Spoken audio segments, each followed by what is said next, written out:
এবার নজর রাখতে হচ্ছে রাজভবনের সামনে শান্তিপূর্ণ অবস্থানে বসতে চেয়ে এবার আদালতের দ্বারস্থ হলেন শুভেন্দু অধিকারী। ভোট পরবর্তী অশান্তিতে যারা আক্রান্ত তাদেরকে নিয়েই তিনি বসতে চান। এবার আদালতের দ্বারস্থ হয়েছেন তিনি। গত 13 জুন পুলিশের কাছে আবেদন জানিয়েছিলেন শুভেন্দু অধিকারী, কিন্তু গতকাল পুলিশ সেই আবেদন খারিজ করে দেন বলে অভিযোগ করেছেন।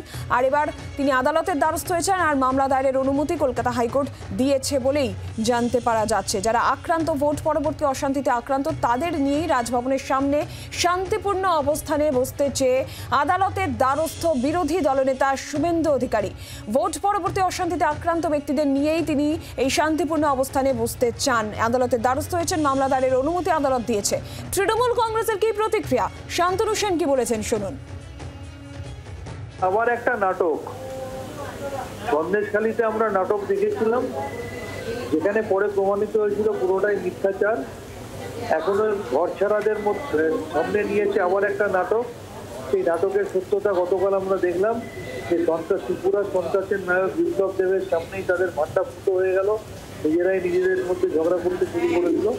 আর আজকে আবার এক রাজভবনের সামনে বসার আবার একটা নাটক করার তারা চেষ্টা করছে।